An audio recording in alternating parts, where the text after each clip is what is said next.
Assalamualaikum warahmatullahi wabarakatuh. Perkenalkan, nama saya Akmal Razidi dari Prodi Manajemen dari semester 1 ini membawakan hukum perbankan. Perbankan diatur dalam Undang-Undang Nomor 7 Tahun 1992 sebagaimana telah diubah oleh Undang-Undang Nomor 10 Tahun 1998 tentang perbankan, di mana disebutkan pada pasal 1 angka 1 bahwa perbankan adalah segala sesuatu yang menyangkut tentang bank, mencakup kelembagaan, kegiatan usaha, serta cara dan proses melaksanakan kegiatan usahanya. Pengertian perbankan merupakan rumusan umum yang mencakup 3 aspek utama, yaitu kelembagaan bank, 2 kegiatan usaha, 3 cara proses pelaksanaan kegiatan usaha bank. Sebagai lembaga yang menjalankan usaha bidang jasa keuangan, maka bank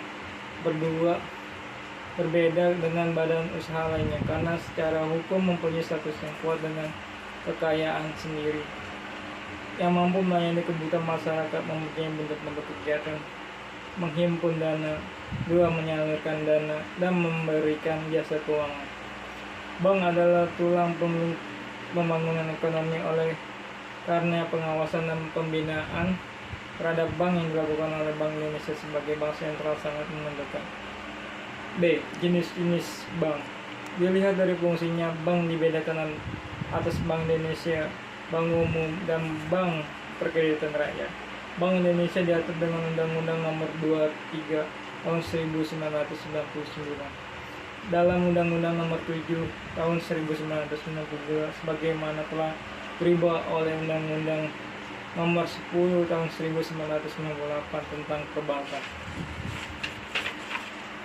1. Bank Indonesia. Menurut Undang-Undang Nomor 23 Tahun 1999 tentang Bank Indonesia atau UUU BI, maka Bank Indonesia lembaga negara independen dan badan hukum publik.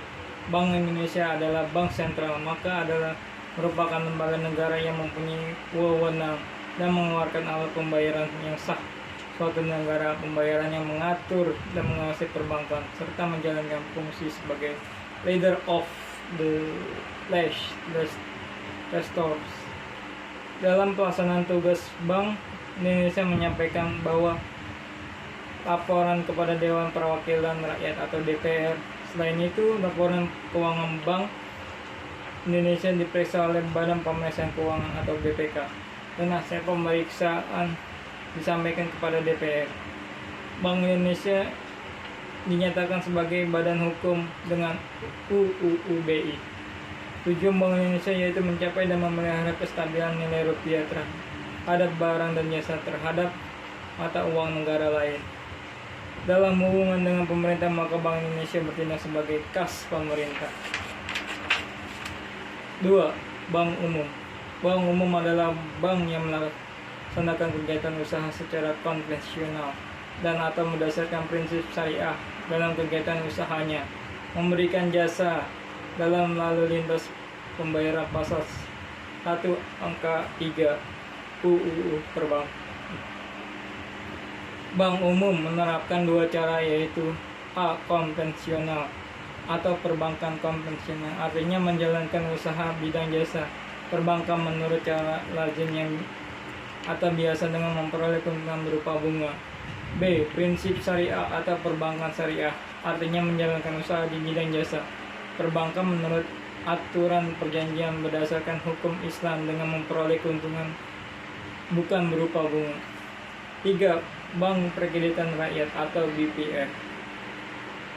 Bank yang melaksanakan kegiatan usaha konvensional atau berdasarkan prinsip syariah dalam kegiatan tidak memberikan jasa atau lalu lintas pembayaran pasal 1 angka 4 UUU Perbankan. Tidak memberikan jasa dalam lalu lintas pembayaran meliputi tidak menerima simpanan berupa giro dan tunduk pada lalu lintas pembayaran baik secara tunai maupun dengan surat berharga atau pemindahan buku. Bentuk-bentuk hukum atau BPR dan dapat berupa salah satu perusahaan daerah koperasi, perseroan terbatas, atau bentuk-bentuk lainnya ditetapkan dalam peraturan pemerintah Pasal 21 ayat 2 UUU Perbankan. 4. Bank Syariah. Hal yang membedakan dalam hal penyaluran dana dari bank seperti adalah fasilitas pembiayaan yang memberikan tidak berdasarkan bunga, tetapi berdasarkan pada prinsip bagi hasil atau profit and loss sharing principle. Sumber pembiayaan yang sesuai dengan prinsip syariah pada dasar diatur dalam pasal 1 ayat 13 Undang-Undang Nomor 10 Tahun 1998 tentang perbankan. Pembiayaan berdasarkan prinsip syariah disebut sebagai mudharabah, yaitu suatu metode pembiayaan yang dilakukan oleh para pihak, yaitu pemilik dana dan pihak membutuhkan dana berdasarkan kepercayaan sebagai unsur yang terpenting. Dalam mudharabah adalah usaha yang membiayai mengalami kegagalan yang mengakibatkan habisnya dana tersebut baik sebagian atau seluruh, maka kerugian hanya ditanggung oleh pemilik atau pemberi dana. C. Penghimpun dana perbankan adalah menghimpun dana dalam bentuk simpanan. Pengertian himpunan dana atau fundraising adalah kegiatan usaha mencari dan mengumpulkan dana dari masyarakat luas dengan menggunakan strategi tertentu sehingga masyarakat mau menanamkan dana di bank dalam simpanan. Strategi perbankan untuk meyakinkan masyarakat agar mau menyimpan dananya di bank antara lain giro atau demand deposit, simpanan yang penarikan dapat dilakukan setiap saat dengan menggunakan cek, biliet, giro, sarana pemerintahan pembayaran lainnya atau dengan pemindahan bukuan. 2. Deposit berjangka atau time deposit. Simpanan yang penarikan hanya dapat dilakukan pada waktu tertentu berdasarkan perjanjian antara nasabah penyimpanan dengan bank. Ciri-ciri adalah jangka waktu dan penarikan tetap ditarik oleh deposit yang namanya tercantum dalam bukti deposito dan penarikan dilakukan pada tanggal jatuh tempo. 3. Sertifikat deposit atau certificate of deposit. Simpanan dalam bentuk deposito berjangka yang bukti simpanan ini dapat dipindah tangankan. Ciri-ciri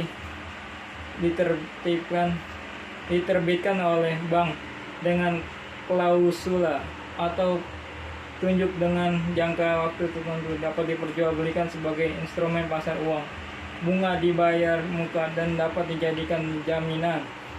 4. Tabungan atau saving deposit.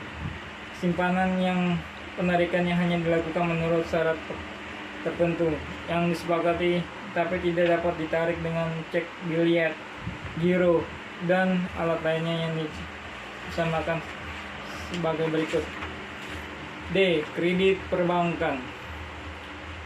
Pemberian kredit perbankan pada umumnya juga berpedoman pada prinsip yang sangat penting, yaitu A. Prinsip kepercayaan yang harus dimiliki terhadap nasabah debiturnya bahwa kredit yang diberikan akan sangat bermanfaat dan lebih penting adalah kepercayaan bunga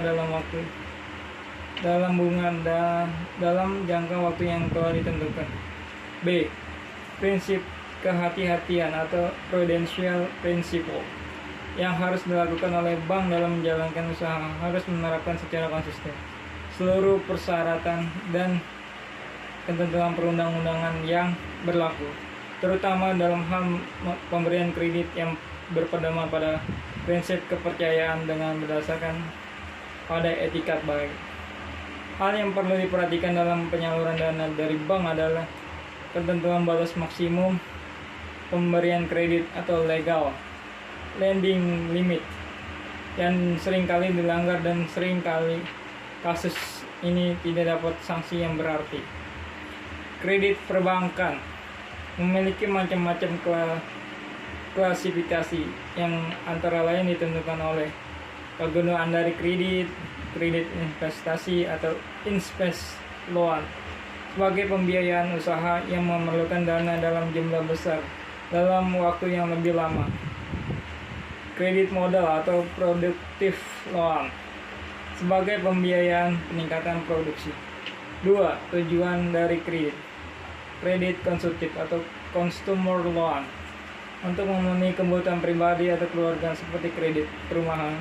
Kredit produktif atau produktif loan untuk meningkatkan kegiatan atau produksi suatu perusahaan.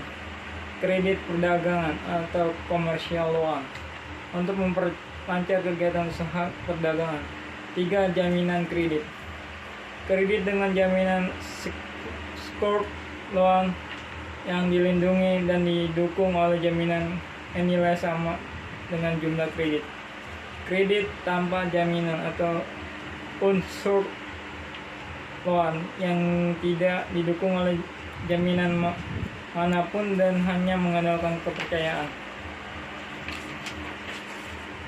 4. Jangka waktu dari kredit. Kredit jangka pendek, short term loan, jangka waktu pengembalian kurang dari 1 tahun. Kredit jangka menengah, medium term loan, yang jangka waktu pengembalian adalah 1 tahun sampai 3 tahun. Kredit jangka panjang, long term loan, yang jangka waktu pengembalian lebih dari 3 tahun. Kredit sindikasi, yaitu pinjaman yang diberikan oleh 2 atau lebih bank dengan kondisi yang persyaratannya sama menggunakan dokumentasi umum yang dibantu oleh suatu agen atau pengurus yang bertanggung jawab sejak proses permohonan kredit oleh permohon sampai dengan pendatangan perjanjian kreatif. Batas maksimum pemberian kredit yang berdasarkan pada ketentuan Bank Indonesia sesuai dengan pasal 11 ayat 1 dan ayat 2 Undang-Undang Perbankan. 1. Bank Indonesia menetapkan ketentuan mengenai batas maksimum pemberian kredit atau pembiayaan berdasarkan prinsip syariah, pemberian jaminan, penempatan, investasi, surat berharga ataupun hal yang serupa dapat dilakukan oleh bank kepada peminjam atau sekelompok peminjam yang terkait, termasuk kepada perusahaan-perusahaan dalam kelompok yang sama bank yang bersangkutan. 2. Batas maksimum.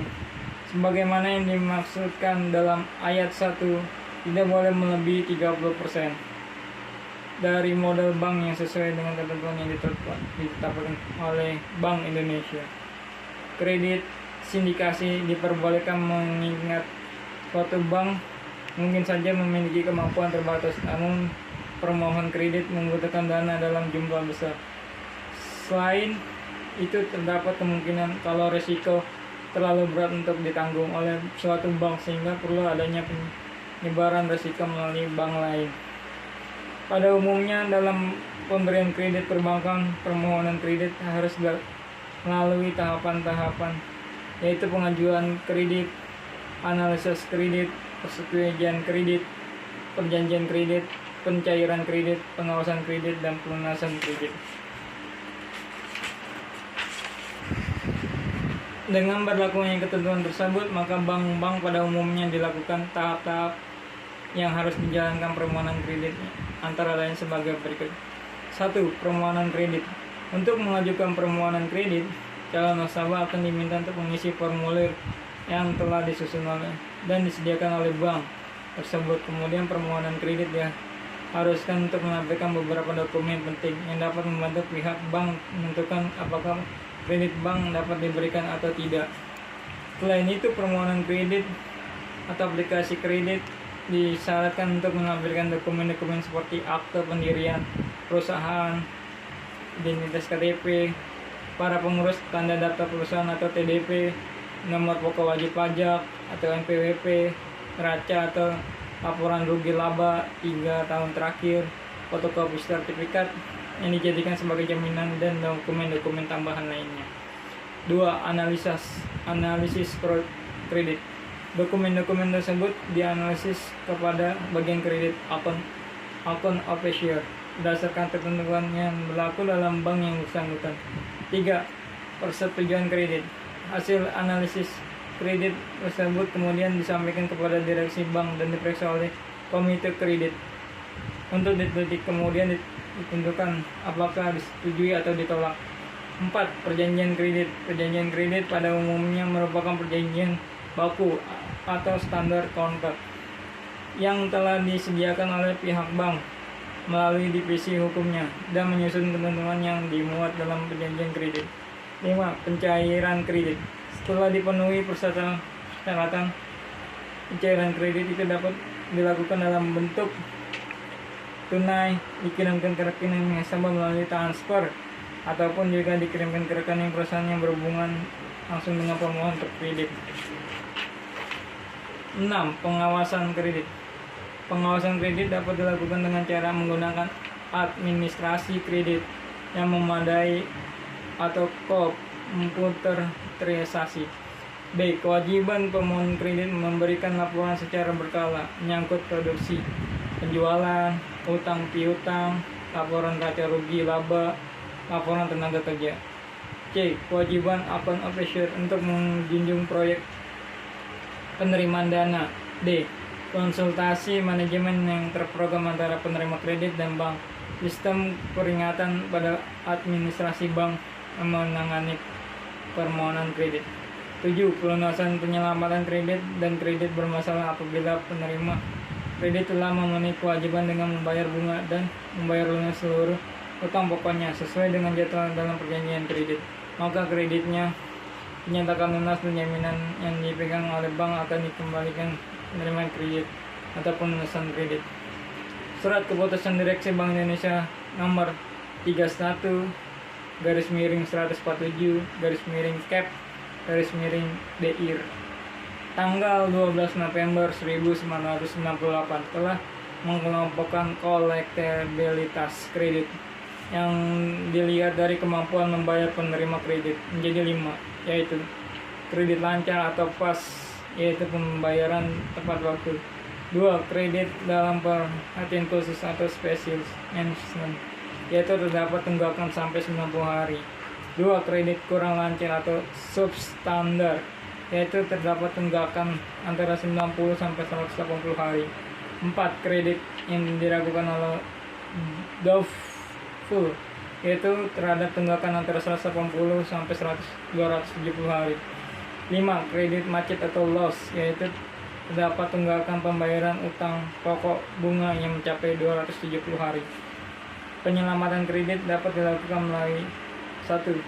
Rescheduling, yaitu penyelamatan pertama dengan menjadwalkan kembali sebagian atas seluruh kewajiban permohonan kredit. 2. Recording, yang mengubah sebagian atas seluruh persyaratan yang telah sebelumnya disepakati dalam perjanjian kredit. 3. Restructuring, yaitu mengubah komposisi dari dana yang dipinjamkan untuk pembiayaan usaha. 4. Rescheduling, recondition, and restructuring, yaitu penyelamatan pada penerima kredit yang mengalami kesulitan dalam melaksanakan kewajiban pembayaran pada bank. 5.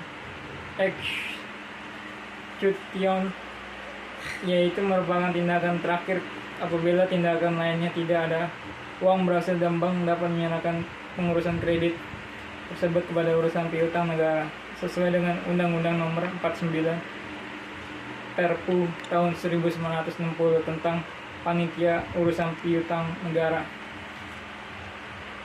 atau menyerahkan perkara tersebut kepada pengadilan negeri dalam menyelesaikan kredit macet. Bank dapat menyerahkan penagihan kepada kejaksaan berdasarkan Undang-Undang Nomor 51 tahun 1991 tentang Kejaksaan Republik Indonesia.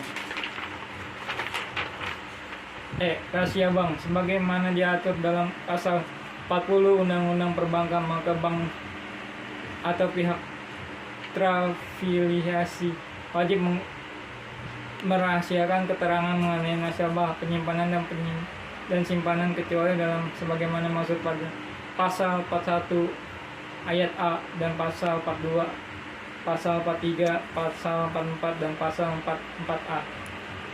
Nasabah menyimpan dalam sumber dana bagi bank karena wajar jika undang-undang mengatur agar bank melindungi nasabahnya. Pengecualian rahasia bank. 1. Untuk kepentingan perpajakan, pasal 41 ayat 1 Undang-Undang Perbankan. 2. Untuk kepentingan menyelesaikan piutang bank, pasal 41 ayat A Undang-Undang Perbankan. 3. Untuk kepentingan peradilan pidana pasal 42 Undang-Undang Perbankan. 4. Untuk kepentingan perkara perdata pasal 43 Undang-Undang Perbankan. 5. Untuk tukar menukar informasi antar bank pasal 44 Undang-Undang Perbankan. 6. Pemberian keterangan atas persetujuan nasabah pasal 44A Undang-Undang Perbankan. Pelanggaran rahasia bank adalah perbuatan memberikan keterangan mengenai nasabah penyimpanan dan simpanan secara melawan hukum bertentangan dengan UU Perbankan atau dalam persetujuan nasabah penyimpanan yang bersangkutan. Pelanggaran rahasia bank dapat dilakukan karena kepaksaan pihak ketiga atau karena kesengajaan anggota Dewan Komisaris, direksi, pegawai bank, pihak terafiliasi lainnya. Sekian dari saya. Assalamualaikum warahmatullahi wabarakatuh.